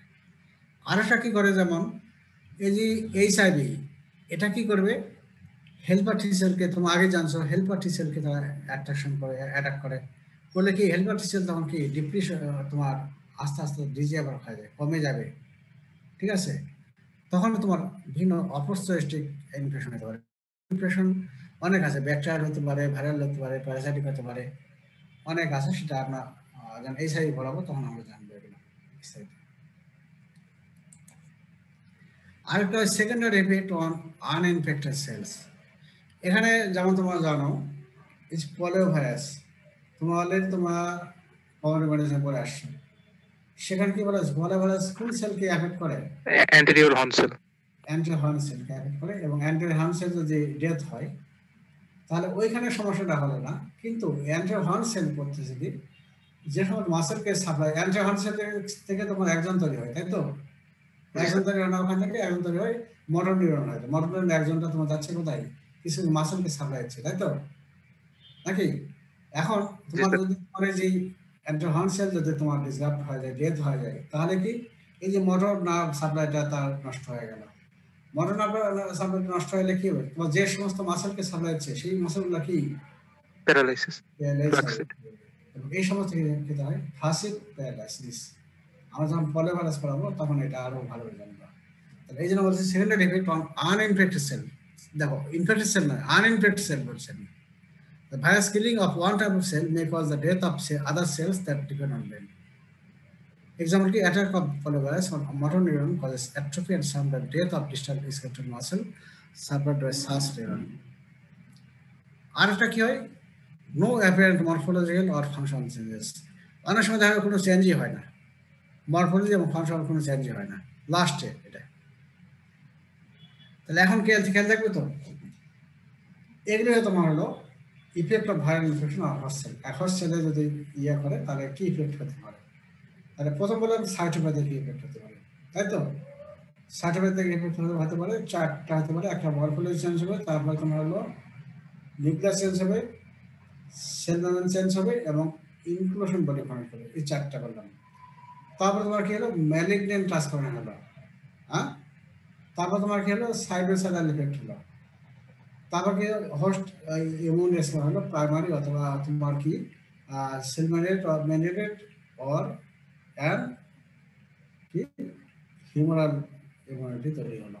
আর কিছু সাইটোসেলার ইফেক্ট। তারপরে সেকেন্ডারি লাইসিস হলো, ডেথ অফ সেলস হবে। তারপরে কি তারপরে secondary effect on secondary bacterial infection হবে, তাই তো? তারপরে secondary effect on uninfected cells, তাই তো? জি স্যার। তারপরে আর হলো no morphology. Morphological and functional change. তাহলে কি তোমাদের কি নতুন যারা তাদের কি সহজ মনে হচ্ছে, কি কঠিন হচ্ছে? না স্যার। আচ্ছা, এখন আমরা পড়বো তাহলে ওই যে এখন আমরা পড়বো প্যাথোজেনেসিস। ভাইরাল ইনফেকশনাল প্যাথোজেনেসিস কি আছে এখানে? Transmission of virus and its entry into the host. প্রথম হবে মোড অফ ট্রান্সমিশন এবং কোন এন্ট্রি কোন রুটে প্রবেশ করতে সেটা। তারপরে প্রাইমারি ভাইরাস রেপ্লিকেশন। এই ভাইরাস রেপ্লিকেশন আমরা পড়াইলাম অলরেডি, হ্যাঁ, সেই জিনিসটা অলরেডি ডিসকাস হয়ে গেছে। তারপরে spread of virus to other cells and organ. Replicate হলো হয় অন্য সেল অথবা অর্গানে তারা স্প্রেড করলো। তারপর কি cellular injury and clinical illness হবে। তারপরে হোস্ট ইমিউন রেসপন্স হবে, হয়ে গেলে কি হবে ডিজিজ ভালো হবে। অনেক সময় ভালো হয় না, মেজরিটি ক্ষেত্রে কি হবে ক্লিয়ারেন্স হবে, ভাইরাস রোগ ভালো হয়ে গেল এবং ভাইরাসটা বডির দিকে চলে যাবে। আবার অনেক সময় কি তোমার ভাইরাস বডির দিকে চলে যায় না, সেখানে হবে পারসিস্টেন্ট ইনফেকশন করে, বডিতে থেকেই যায়, পারসিস্টেন্ট ইনফেকশন করে। আরেকটা হয় এই যে ভাইরাস ইনফেকশন হলে তখন ভাইরাস শেডিং হবে, ভাইরাস একজন থেকে আরেকজন সর্স ছড়ায় দেবে। এই হলো কয়েকটা হলো স্টেপ, ঠিক আছে? স্টেপগুলো ইয়া করো। এখন আমরা বলবো মোড অফ ট্রান্সমিশন। এখানে আসো তো, মোড অফ ট্রান্সমিশন এখন করি আমরা। এটাকে তিনটা হেডলাইনে ভাগ করবো। একটা হলো ভার্টিক্যাল ট্রান্সমিশন, হরাইজন্টাল ট্রান্সমিশন, আর হলো জোনোটিক ট্রান্সমিশন। ভার্টিক্যাল ট্রান্সমিশন বলবো কাকে? মা থেকে বাচ্চার শরীরে সন্তান শরীরে যদি যখন ট্রান্সমিশন হবে সেটাকে বলবো ভার্টিক্যাল ট্রান্সমিশন। আর হরাইজন্টাল ট্রান্সমিশন বলবো বা হরাইজন্টাল ট্রান্সমিশন যেটাই বলো না কেন ওটা কি বলবো?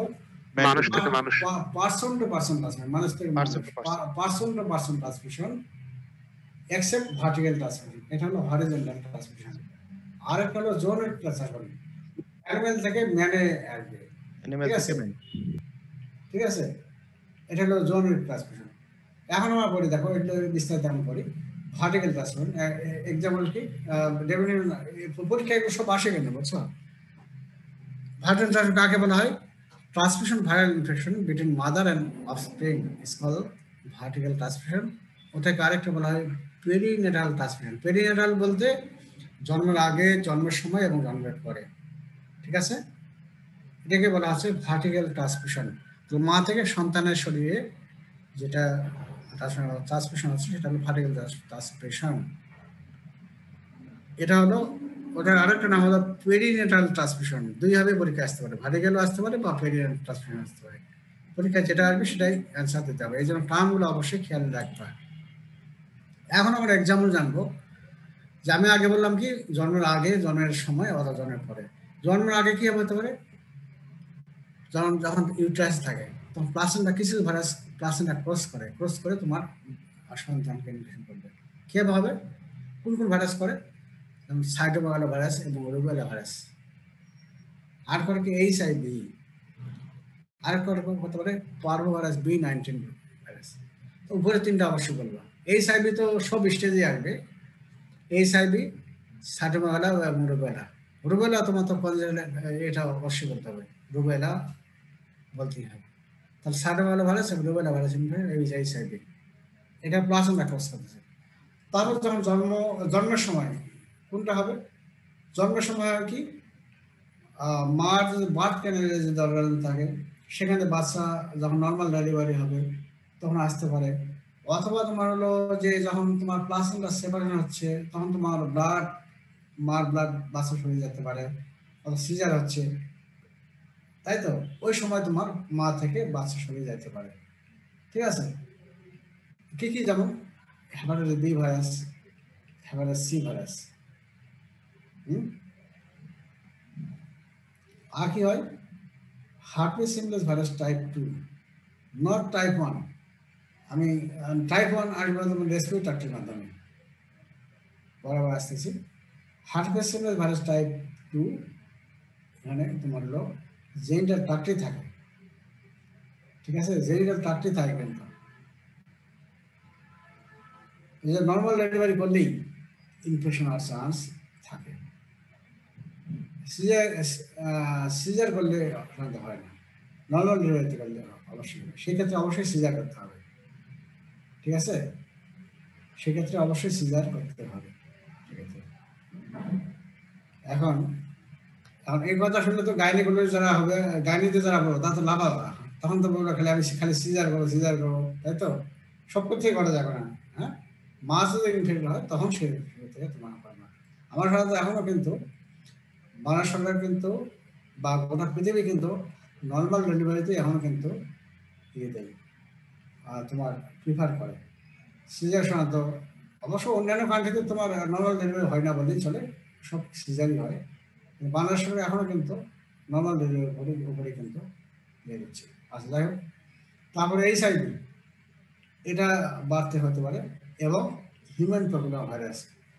তাহলে তোমার herpes virus type 2, HIV, human papilloma virus, এগুলো তোমার জেনারেল ট্র্যাক্টে থাকতে পারে, যা বলে নর্মাল ডেলিভারি করলে এগুলো হতে পারে। আর হেপাটাইটিস বি, সি কি, যখন প্লাসেন্টা সেপারেশন হয় তখন ব্লাডের মাধ্যমে এগুলো যাইতে পারে। আর জন্ম হয়ে গেল ব্রেস্ট ফিডিং এর মাধ্যমে আসতে পারে, যেমন সাইটোমেগালা ভাইরাস আসতে পারে, এইচআইভি আসতে পারে, এবং হিউম্যান টি-সেল লিম্ফোসাইটোস। তাহলে এটা হলো তোমার পেরিনেটাল ট্রান্সমিশন অথবা ভার্টিক্যাল ট্রান্সমিশন। তাহলে জন্মের সময় আসতেছে কি, প্লাসেন্টা ক্রস করতেছে কি, সাইটোমেগালা ভাইরাস এবং রুবেলা ভাইরাস, আর এইচআইভি। এইচআইভি তিনটা হলো। তাহলে জন্মের সময় কোনটা আসতেছে? তোমার ওখানে থাকতেছে human papilloma virus, most important human papilloma virus, general tract. তারপর তোমার herpes simplex virus type 2, general tract. এই দুটো তোমার হলো থাকে কিন্তু, যার ফলে দুটা তোমার অবশ্যই আসবে। আর বাকি দিনে হিউম্যান বিসি এবং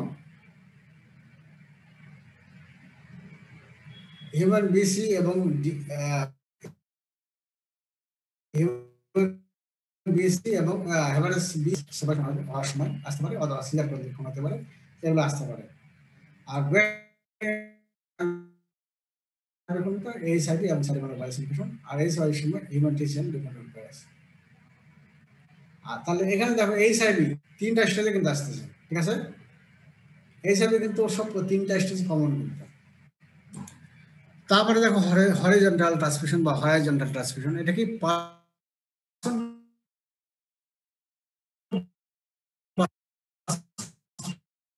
transmission that is not from mother to offspring. এখানে কোন রুটে আসতে পারে?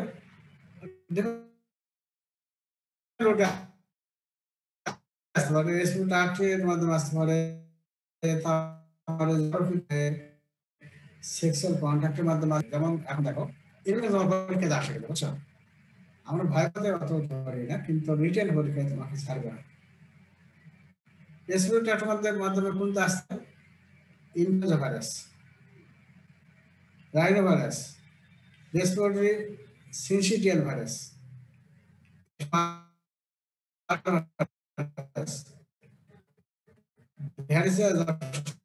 ভাইরাস,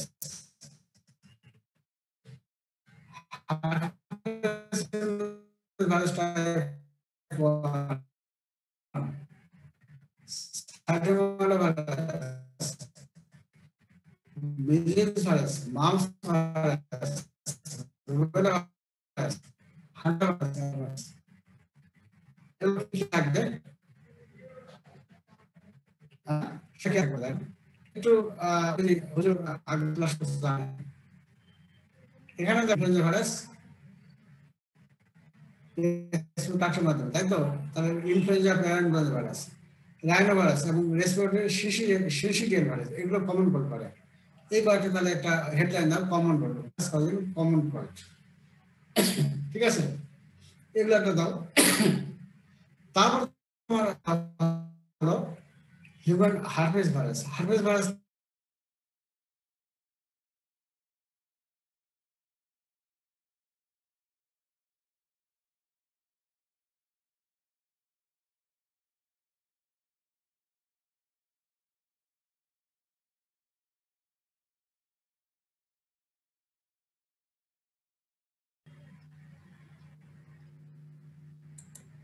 আচ্ছা, ওই নেটওয়ার্কের সমস্যা। জি স্যার, কথা আটকে আটকে যাইতেছিল, আমি তাহলে বললাম আমার নাই। Herpes sir, human herpes virus তোমার কয়েকটা আছে, তোমার স্যার, তখন হিউম্যান হার্পেস স্লাইডটা আসে নাই স্যার। ভাইরাস স্যার, স্লাইডটা আসে নাই স্যার, আপনার হ্যাঁ। আসছে স্যার, স্লাইডটা আসে নাই। স্যার আপনাকে দেখা যাইতেছে কিন্তু স্লাইডটা দেখা যাইতেছে না স্যার। তাহলে তোমাদের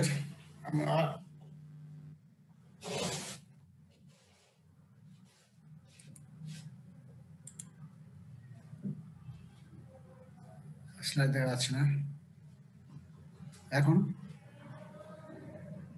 না স্যার, আসে নাই এখনো স্যার।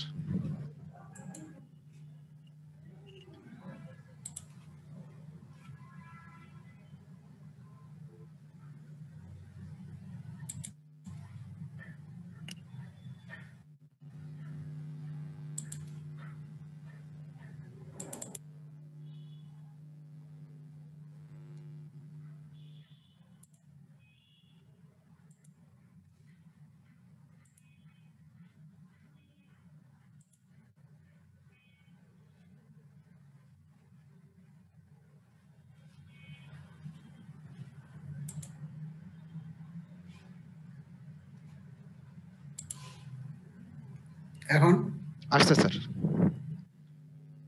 স্যার হরাইজন্টাল ট্রান্সমিশন থেকে স্যার একটু শুরু করলে ভালো হবে স্যার, ওইখান থেকে কথাটা আটকে আটকে আসতেছিল তো।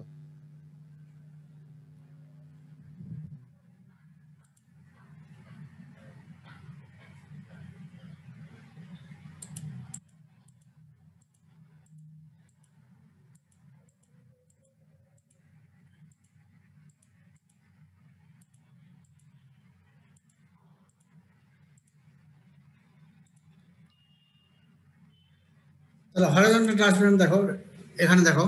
এখন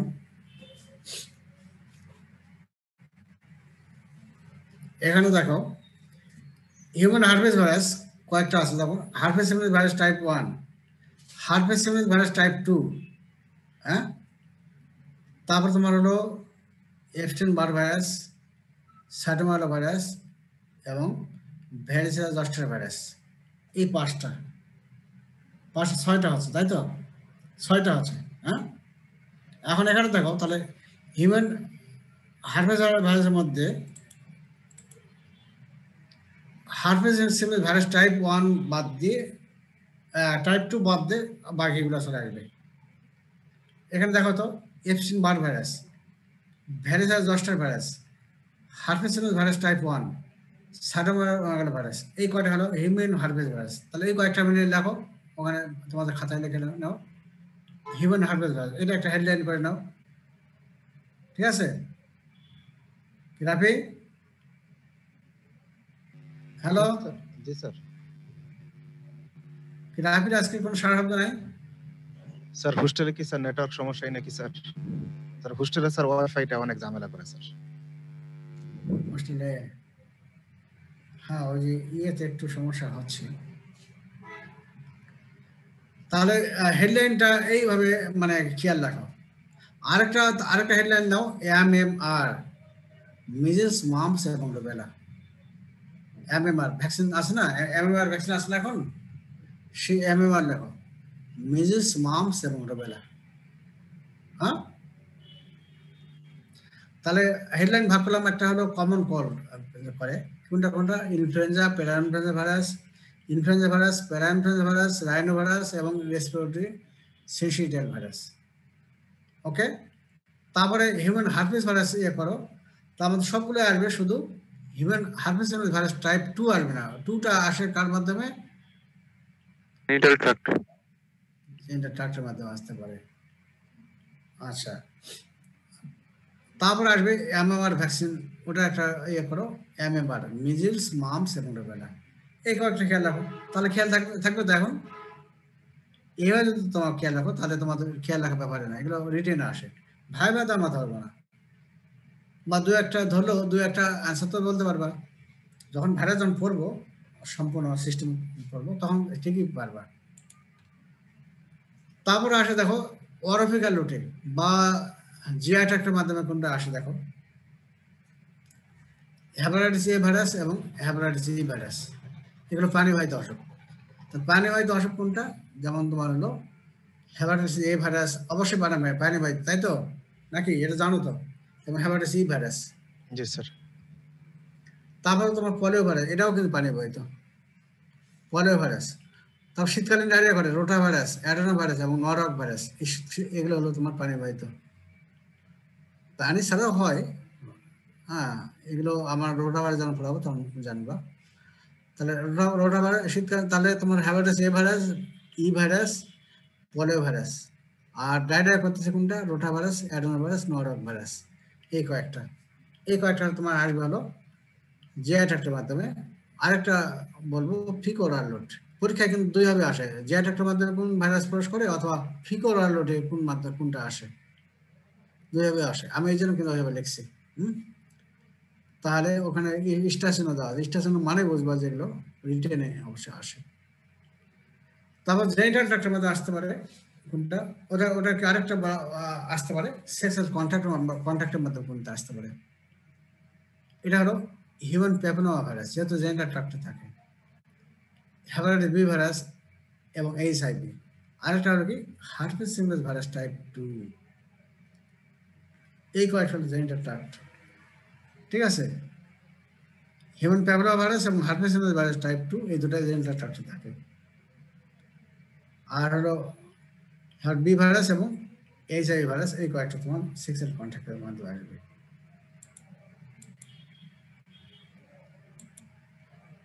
ব্লাডের মাধ্যমে কোনটা করে আসতে পারে? Hepatitis B virus, hepatitis C virus, hepatitis D virus. আর কোনটা আসতে পারে? হিউম্যান এইচআইভি ভাইরাস আসতে পারে এবং ইরিথ্রো ভাইরাসগুলো। ইরিথ্রো ভাইরাস বলতে হিউম্যান ইমিউনোডেফিসিয়েন্সি ভাইরাস এবং human T cell lymphotropic virus, আর একটা সাইটোমেগালো ভাইরাস। এই কয়েকটা হলো ব্লাডের মাধ্যমে আসতে পারে, এটাও পরীক্ষা আসে সবগুলোই। Hepatitis B virus, hepatitis virus বলতে কি বিসিডি, বি, সি এবং ডি। আর এ আর হলো ই হলো পানির মাধ্যমে অরফিক্যাল রুটে আসে, আর বিসিডি হলো ব্লাডের মাধ্যমে আসবে। ওকে, আর তোমার হলো রিট্রো ভাইরাসের মধ্যে human T cell lymphotropic virus এবং এইচআইভি। আরেকটা আসতে পারে সাইটোমেগালো ভাইরাস। ওকে, এখন হলো কি জোনোটিক ট্রান্সমিশন।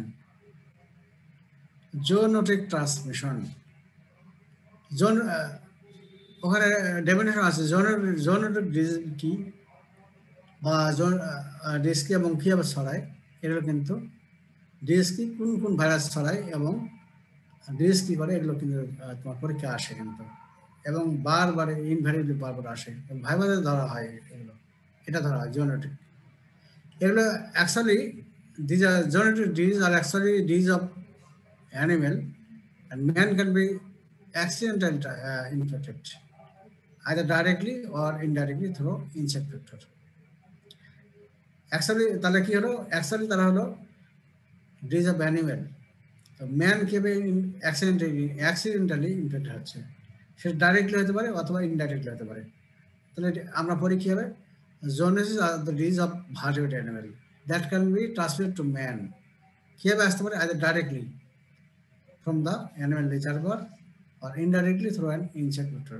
Directly বলতে তোমার হয়তো মনে করো কোনো খাবার দেবো, যেমন র্যাবিস, একটা কুকুরের ধরো র্যাবিস হলো, সে যদি মানুষের কামড় দেয় তাহলে সেখানে হতে পারে, তাই তো। আবার দেখো ইনসেক্ট ভেক্টরের মাধ্যমে কোনটা আসতে পারে, যেমন ইয়েলো ফিভার ভাইরাস। এটা কি হয়, ইয়েলো ফিভার প্রথম তোমার হলো মাংকিকে দ্বারা মাংকির মধ্যে পাওয়া যায় স্যার। মাংকির মধ্যে পাওয়া যায়। মাংকিকে যখন তারা কামড় দিল, সেখান থেকে তোমার মস্কিটোর মধ্যে চলে আসলো, এডিস মস্কিটো। ওইটা যখন তোমার আবার মানুষকে আবার কামড় দিচ্ছে, তখন তোমার চলে আসবে, এটা মানুষ আক্রান্ত হবে। এগুলো হলো তোমার ডেফিনেশন।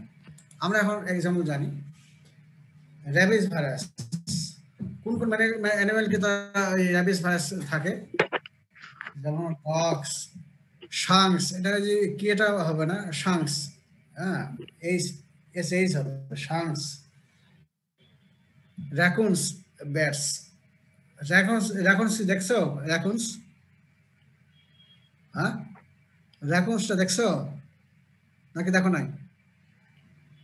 বেজি নাকি স্যার? দেখো নাই না? দেখছি স্যার, আমরা স্যার গ্রামের মানুষ স্যার, সবই দেখছি স্যার। স্যার বেজি এটা র্যাকুনস, ব্যাটস, করে, ব্যাটস বলতে ভ্যাম্পায়ার ব্যাটস, এই যে তোমার এই যে নর্মাল যে ব্যাটস এগুলো না, কিন্তু এগুলো তোমার গুহাতে পাওয়া যায়, কিবেট ব্যাট, হ্যাঁ, এবং এগুলো নাম হলো ভ্যাম্পায়ার ব্যাটস। এগুলো আমরা যখন র্যাবিস করবো তখন আরো জানবো। এবং এই যে ভাইরাসটা মোড অফ ট্রান্সমিশন কি, bite of infected animal, also aerosol of bat saliva এর মাধ্যমে আসতে পারে। রিস্ক কি করে র্যাবিস পরীক্ষাকে দেওয়া, এই টেবিলটা এইভাবে দিবা, কিন্তু পরীক্ষা আসে। হান্টার ভাইরাস কি কার মধ্যে থাকে, ডিয়ার মাইসে, এগুলো ডিয়ার মাইস হরিণের মধ্যে থাকে, তাই তো। এগুলো কিভাবে আসে, অ্যারোসল অফ ড্রাইড এক্সক্রিটা, এগুলো তোমার ডিজিজ করে মানুষের শরীরের জন্য আসলে কি করে, হান্টার ভাইরাস পালমোনারিস নিউমোনিয়া করে। ইয়েলো ফিভার ভাইরাস, এটা কি মাংকির মধ্যে থাকে, তারপরে মাংকি থেকে তোমার মানুষকে ইনফেকশন কে করতেছে, এডিস মস্কিটো, রিস্ক কি করতেছে, ইয়েলো ফিভার। ডেঙ্গু ভাইরাস, কিন্তু দুইটা সাইকেল, একটা হলো তোমার হলো সিলভাইডিয়ান সাইকেল, আরবান আর সিলভাইডিক। আরবানে তোমার হলো জঙ্গলে, কিন্তু তোমার মাংকিরা রিজার্ভেশন কাজ করে, আর তোমার যে তোমার আরবান এরিয়াতে কিন্তু মাংকি নয়, আরবান তো মাংকি নাই, তাই না, এখানে তোমার অন্য মেথডে ইয়ে করে। তো সাধারণত অ্যানিমাল রিজার্ভার তোমার মাংকি হিসেবে কাজ করে ডেঙ্গু ভাইরাস, হ্যাঁ। এটা আসে কি হবে, এটি সমস্যা তাদের কামড় দিল, তারপরে মানুষ আক্রান্ত হয়ে যাবে ডেঙ্গু, ঠিক আছে। তো এই জন্য তোমরা হয়তো প্রশ্ন আসতে বলতে পারো যে মাংকি থেকে আবার, মাংকি তো বাংলাদেশে তেমন পাওয়াই যায় না, তাহলে আবার মাংকি কেমনে আমাদের ইনফেকশন করে, মাংকি দেখে এবার। ওই জন্য আমরা যখন ডেঙ্গু করবো, আমি অত বরাবর না, তোমার জানা রাখো যে দুইটা স্টেজ, ওটা পরে বলবে থাকা আবার। ইনকাভারেবল ভাইরাস, যেমন ওয়াইল্ড বার্ড, যেমন স্প্যারোস, এগুলো তোমার রিজার্ভেশন কাজ করে, এবং এখান থেকে বিভিন্ন মস্কিটোর মাধ্যমে চলে আসলো মানুষের শরীরে, এবং তখন করে এনকেফালাইটিস। তারপরে এই যে তোমার সার্স করোনা ভাইরাস তোমার অনেকগুলো, কিন্তু অনেক করোনা ভাইরাসের গ্রুপ, অনেকগুলো 4টা গ্রুপে করা আছে। 4টা গ্রুপের মধ্যে আবার অনেক ভাইরাস আছে, এগুলো অত তোমাদের বলতে চাচ্ছি না। করোনার মধ্যে এখন যেটা আছে কোনটা, কোভিড-19, তাই না। Group A, B, C, D. Group B এর মধ্যে পড়ো তোমার কোভিড-19। কোভিড তোমাদেরকে এবারে একটু পড়াবো, আগে পড়াইতাম না, এবার একটু পড়াবো। তবে এই যে এবার যারা পরীক্ষা দেবে করোনা ভাইরাস, অবশ্যই ভালো করে পড়া, অবশ্যই পরীক্ষায় তোমাদের মনে হয় পরীক্ষায় থাকার কথা, ঠিক আছে। কোভিড-19 এখন লেখাপড়া করো, এবং করোনা ভাইরাস নিয়ে পড়াশোনা করো। সব বেশি কিছু আসবে না, সংক্ষেপে কিছু আসবে। এটা কি করে, এই যে রিজার্ভেশন মাধ্যমে ছড়ায়, এবং করে কি SARS, severe acute respiratory syndrome করে। আরেকটা করে এভিয়ান ইনফ্লুয়েঞ্জা ভাইরাস H5N1। এই তোমার যে সোয়ান ফ্লু দেখছো না, সোয়ান ফ্লু, এই সেই সোয়ান ফ্লু। সোয়ান ফ্লু এগুলো করে, এই যে H5N1। এই যে ভাইরাস যে স্টেইন, এটার নাম H5N1। আর এটার আরেক নাম হলো এভিয়ান ইনফ্লুয়েঞ্জা ভাইরাস। এগুলো ইনফ্লুয়েঞ্জা করে চিকেন এবং এই যে আদার ফাউল, অতিথি পাখি আমাদের আসে না শরীরে, বাংলাদেশে অতিথি পাখির মাধ্যমে কিন্তু এগুলো ছড়ায় কিন্তু। ঠিক আছে, অতিথি পাখি ভালো, আবার কিছু কিছু খারাপ করে। এই চিকেন এবং এই যে আদার ফাউল এগুলো করে। এগুলো কে আসে? অ্যারোসল এবং ড্রপলেট এবং আর বাদ বাকি আসে। এগুলো করে তোমার ইনফ্লুয়েঞ্জা। এবং ইনফ্লুয়েঞ্জা করে কি ফ্যাটার এবং মারা যায়, ইনক্যাফালাইটিস করে, মারা যায় মানুষ। তাহলে এই কয়েকটা তোমার অবশ্যই খেয়াল রাখতে হবে। হ্যাঁ, ঠিক আছে নাকি? খেয়াল থাকবে তো স্যার? সম্পূর্ণ আজকে পড়ে ফেললে এগুলো অটোমেটিক খেলা হয়ে যায় স্যার। হ্যাঁ, তারপরে এগুলো তারপরে এখানে দেখো, ফিগারটা দেখো, যে ব্লাড ট্রান্সফিউশনের মাধ্যমে বা ইনজেকশনের মাধ্যমে ছড়াচ্ছে। হ্যাঁ, তারপরে তোমার যে দেখো রেসপিরেটরের মাধ্যমে ছড়াচ্ছে।